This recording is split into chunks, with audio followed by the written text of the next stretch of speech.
Hay una situación que explotó este fin de semana y que derriba el milagro chileno, que nosotros todo el tiempo estamos diciendo, admirando sociedades de otras sociedades y no mirarnos a nosotros.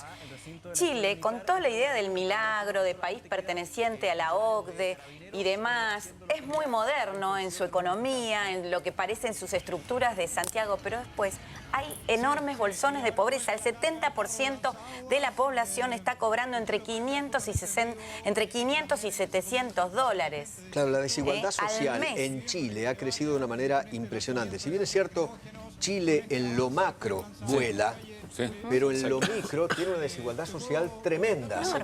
Leandro, ¿vos qué sabés? No, y la verdad, yo hace mucho tiempo que vengo marcando esto, porque se ha El tema puesto... es la desigualdad social, ¿no? Exactamente. Crece Chile, pero no redistribuye.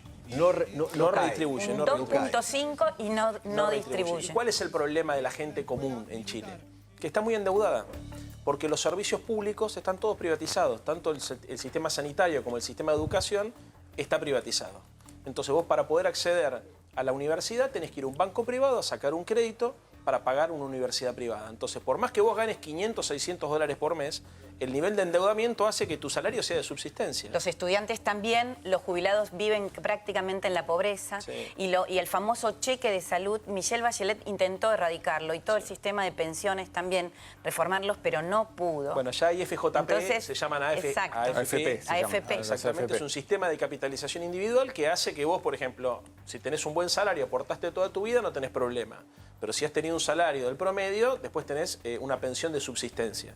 El sistema que tenemos en la Argentina, que es solidario y de reparto, que hay que perfeccionar, pero que centralmente plantea el eje de la solidaridad como articulador social, trata de equilibrar un poco más las cosas. Acá no, acá es cada uno. Pero también aporta... es función de los ingresos el sistema por actual. supuesto, pero hay Y de hecho una la mínima acá es bajísima, así que tampoco somos ejemplo, digamos. No, pero comparado con lo que es el... Lo que pasa es que la Argentina... Comparado con el sistema de capitalización individual, que además es una concesión... No es solidario, eso claramente. No es solidario. No es solidario, y el problema de las pensiones es que cuando vos, digamos, en determinada edad, yo lo hablaba ayer con mi mamá, por ejemplo, tiene 6, 7 mil pesos de remedio. Por más que vos cobres 15 mil pesos y tengas una jubilación, digamos, que esté por encima de la mínima, no te alcanza.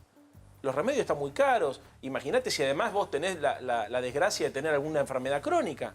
Bueno, que de hecho en esa edad es muy frecuente. Exactamente, más empieza a suceder. Entonces el problema acá, que es lo más importante, es que el crecimiento tiene que ir acompañado con la distribución. Por eso se habla mucho de desarrollo humano.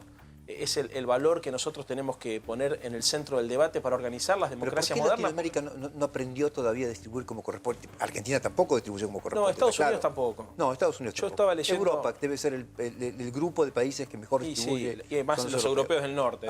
Por eso el tema del aumento en 30 centavos del subte, en realidad, fue una gota que rebalsó un Pero por vaso, eso, porque el porcentaje no es tanto, es menos del 4%, menos del 4%, entonces no podemos echarle la culpa al aumento del subte por eso, no es una cosa. Es que, a ver, los chicos tienen la sensación de que su vida está asignada por la familia en la que nacieron. Y eso es terrible, porque es la negación de la libertad individual. No hay ninguna movilidad. ¿Viste? Si tu vida depende del grado de ingreso de tus padres o del estudio de tus padres y no tenés ningún tipo de meritocracia ni de esfuerzo, porque todo depende, te condiciona el origen, y bueno, hay un punto donde empezás a sentir que no tenés nada para perder. En estos momentos en Chile manifestantes incendiaron el edificio del diario El Mercurio de Valparaíso. En Valparaíso. Los manifestantes rompieron la enorme puerta del antiguo edificio del Mercurio, fundado en 1827, ubicado en pleno centro del puerto turístico de Valparaíso. Es un lugar soñado. Donde está el Congreso. Además. Exactamente. Esto ocurrió en estos momentos. Es a 120 kilómetros al oeste de Santiago. Mira el enojo con la prensa también. No, tremendo. Esa es la ruptura del contrato social. Claro. Ahora, indudablemente algo debe estar pasando en Latinoamérica, ¿no? Porque tuvimos lo de Ecuador también, producto de un aumento, eso fue aumento de la nafta, ¿no? Sí. Un porcentaje. Sobre todo el gasoil. Exactamente. También reventó, y no era tanto el porcentaje, pero claro, es en dólares. No, el del gasoil era alto. Era alto. Era alto. El gasoil Más de 120. Sí. El gasoil en Ecuador era altísimo, sí, era 120%. Ahí era alto. 123%. Exactamente. Bueno, vayamos al debate. Cambiemos de tema, mantengamos un cuadradito viendo las escenas de Chile y después volvemos al tema de Chile. Leandro, ¿cómo viste el debate el día de ayer? ¿Qué análisis haces? Mirá, Creo que se invirtieron los roles. Parece que Alberto asumió el rol de presidente electo, de facto, porque fue lo que terminó ocurriendo, y Macri se posicionó como líder de la oposición. De hecho, yo creo que Macri, comparado con el Macri de la semana pasada, estuvo mucho mejor, fue más convincente, salió a la ofensiva. A mí me dio la sensación que en el primer debate el ganador fue Alberto, y en este fue Mauricio. Pero yo no sé si eso se puede cuantificar de esa manera, pero fíjate esto, hay roles. Vos podés tener 6 candidatos, pero tenés solamente 2 roles, oficialismo y oposición. Sí. Un presidente, cuando encara un debate, ¿qué tiene que hacer? Explicar lo que hizo, defender sus ideas y en todo caso decir, yo reconozco estos errores, vamos a cambiar con estas políticas que les propongo. No ocurrió eso con Macri. Macri, en lugar de defender su gestión y de hacer una evaluación de lo que cree que tiene que hacer para adelante, se dedicó a atacar a su oponente. Y eso invirtió mucho los roles y hizo que el debate se transformara en algunos momentos como un espectáculo por fuera de la realidad de los argentinos. Yo estoy segundo. Mira, a ver, los que comemos las 4 veces al día y los que tenemos nuestra situación resuelta, cuando vemos este tipo de cosas lo vemos con cierta mirada hasta cínica, porque decimos a ver dónde miente el político, qué sobreactúa, qué error comete. Pero cuando tu vida depende, casi te diría, de la subsistencia de tu trabajo y sentís que las cosas se han empeorado mucho, cuando el debate electoral o preelectoral se aleja de los problemas cotidianos de la gente, eso genera mucha tensión también. Y a mí me parece que la democracia argentina tiene una deuda con eso, porque deberíamos identificar cuáles son los problemas de la gente de carne y hueso. Para el que perdió el empleo, que el tema del desempleo no sea un eje estructurador de la discusión política es una falta de respeto. Es una falta de respeto. Y para el que no llega a fin de mes, que la palabra hambre, por ejemplo, no sea la más repetida en esas 2 horas, es una falta de respeto. Y te digo la verdad, yo no hago cargo a ninguno de los candidatos en particular. Creo que por ahí el formato es un formato que pretende abarcar mucho y aprieta poco, que es muy difícil discutir entre 6 personas, eso es evidente. No es lo mismo un debate mano a mano que un debate de 6 candidatos. Y cuando tenés una agenda tan amplia de temas, hay temas que son sensibles a la vida cotidiana de los argentinos y las argentinas que Leandro, ¿no te da la sensación que Alberto Fernández, el candidato a presidente, estuvo muy mal cuando mencionó al padre muerto del presidente? Yo lo charlaba con vos en la radio hoy a la mañana. ¿No estuvo flojo? Lo que pasa es que flojo me quedó corto, pero... El que estuvo mal y el que habilita esa situación es el propio Macri, cuando 10 días después del fallecimiento de su padre dice que su padre había cometido delito. Pero es el hijo. El hijo puede decir de su padre lo que sí, se pero le cante. Macri, Mauricio Macri, era parte del directorio de SOCMA. No estamos hablando de un padre y de un hijo que se dedicaban a cosas distintas.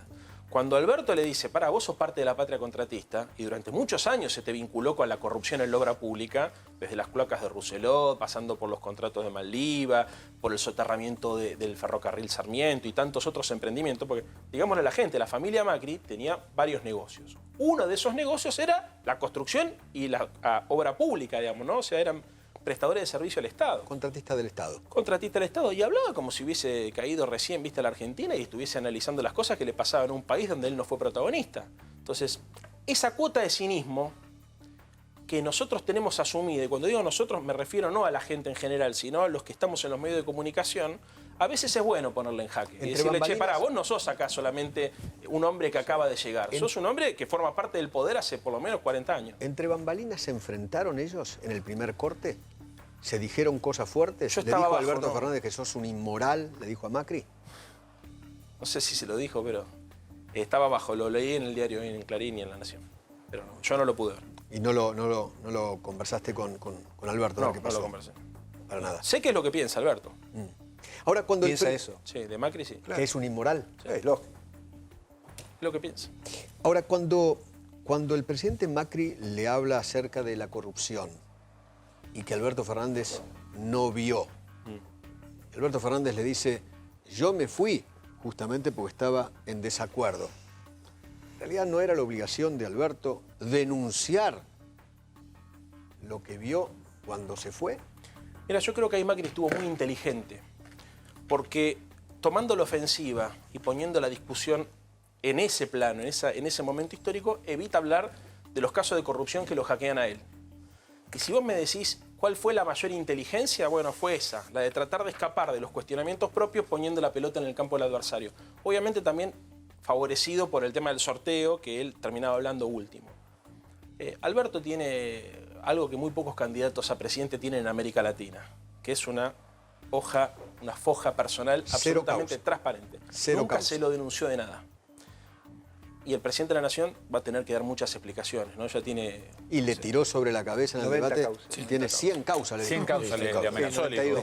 Sí, fue fuerte esa amenaza. Sabíamos que eso lo tendrían que hacer los jueces, no el presidente. No, pero dio la imagen de, bueno, usted tiene 100 causas, va a tener que caminar como Doro Pi, ¿no? ¿Sabes qué hubiese esperado yo? Muy y es una crítica a todos. ¿No? Que se traten proyectos o propuestas para evitar que existe una sospecha generalizada de que la democracia argentina es corrupta. Y eso significa proponer cosas para evitar que esto suceda. Digamos, qué sé yo, hay debates que están pendientes. Por ejemplo, la Auditoría General de la Nación hay que cambiar la ley que la regula, porque la mayoría la tiene el oficialismo, aunque el presidente sea de la oposición, ¿no? Lo de la Oficina Anticorrupción me parece que hay que revisarlo porque esto no funciona. Estos mecanismos no funcionan. El sistema de puertas giratorias me parece que es una locura, lo que Alberto llamaba conflicto de intereses, que vas en un lugar y después esto no puede ocurrir. Que haya funcionarios públicos con sociedades offshore y que tengan el dinero afuera, tampoco. Vos sos un servidor público, vos no podés pedirle a la gente que pague impuestos si tu dinero personal lo tenés afuera.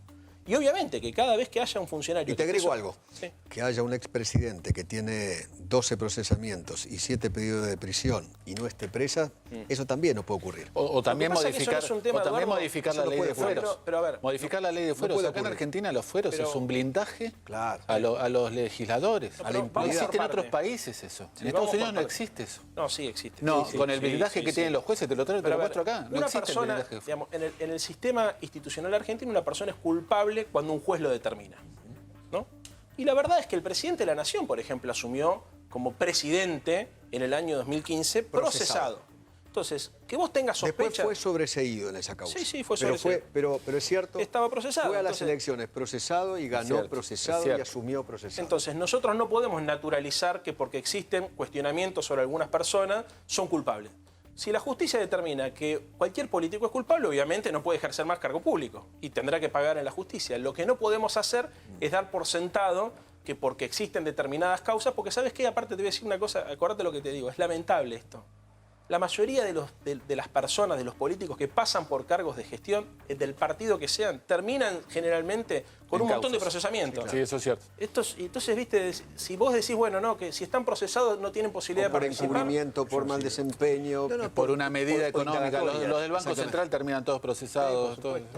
Eso es verdad. Leandro, muchas gracias. Bueno, muchas gracias por invitarme. ¿Cuándo es el día del cierre? El jueves. ¿El jueves? ¿Dónde? ¿En Mar del Plata? En Mar del Plata, sí. En Mar del Plata.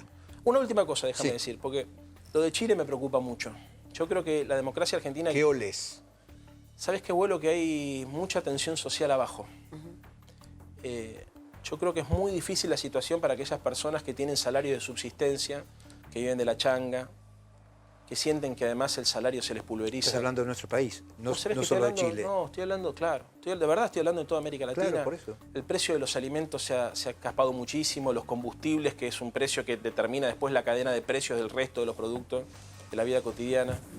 Y necesitamos un nuevo contrato social para garantizar por lo menos un piso mínimo de dignidad. No hay democracia estable si no hay justicia social. Absolutamente. Entonces planteemos la necesidad de tener una democracia solidaria que redistribuye equitativamente no solamente la carga del esfuerzo, sino también los beneficios, Eduardo, porque la verdad es muy difícil pensar un futuro de paz y un orden social. Yo apelo a la responsabilidad de todos los políticos en la República Argentina, de todos los sectores, que ante estas situaciones que están ocurriendo en otros países como Ecuador, como en Chile, como en Perú, o como quiere Diosdado que ocurra en Colombia, qué sé yo, tengan la responsabilidad de cuidar esta sociedad. A la gente. Exactamente, claro. Que no haya violencia, que se cumplan con los plazos, que se cumplan con las instituciones, ¿no?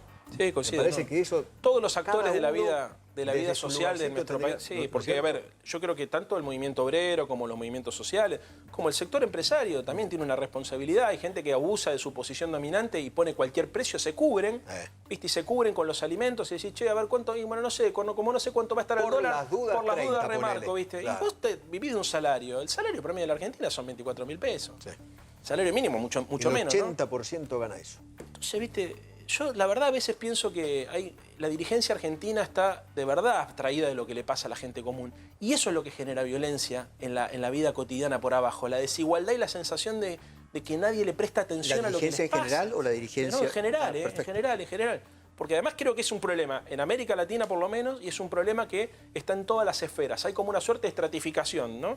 De sectores sociales que viven absolutamente atraídos de lo que le pasa a la gente común y después en los barrios... No te pregunté por la marcha del sábado. ¿Qué te pareció? Me pareció una marcha importante. Creo que Macri demostró que está para quedarse. También creo que fue un mensaje hacia adentro del propio bloque de poder, porque había más de uno, yo soy bastante amigo de algunos compañeros del PRO, que me han dicho que lo pensaban jubilar a Macri. ¿Sí? Y entonces sí, es cierto. Ahí hay una cosa como de Macri decir, yo acá estoy. Y le quiero decir a todos los compañeros que militan en mi fuerza política que nosotros tenemos que reivindicar que la gente se manifieste. O sea, yo creo que es muy importante que la gente se manifieste, que si están convencidos que las ideas que representa Macri son las mejores para la Argentina, yo quiero que la gente se comprometa con esas ideas. Totalmente. Y eso fortalece la democracia. Para mí algunas líneas no de alto nivel en el gobierno decían que si llegan al balotaje, ellos están convencidos de que sí, que hay el milagro y demás, puede haber violencia. ¿Cómo violencia? No, yo no violencia creo en las calles. No, yo no creo, lamentablemente... No, es una pregunta, no una afirmación mía. Es algo que me dicen a mí fuentes del gobierno, pero líneas de abajo. Yo no sé cuánto se dice arriba y cuánta información hay de eso. Yo nunca escuché a ningún dirigente del PRO nunca ningún dirigente del PRO con los cuales tengo buena relación con todos, nunca me transmitieron esta preocupación, a mí por lo menos. Yo no creo que Macri llegue al balotaje, tampoco creo que la sociedad argentina esté expuesta a una situación de violencia política como consecuencia de un resultado electoral. Creo que sí, que se necesita un gran acuerdo social, que se necesita racionalizar el debate, que es necesario que todos los dirigentes políticos que representan espacios democráticos vean la legitimidad en el otro y que todos veamos que el adversario tiene parte de razón. Totalmente. Porque si nosotros pensamos que la única verdad es la nuestra, bueno, es imposible construir la Argentina. Gracias, Leandro. Gracias. Gracias por venir.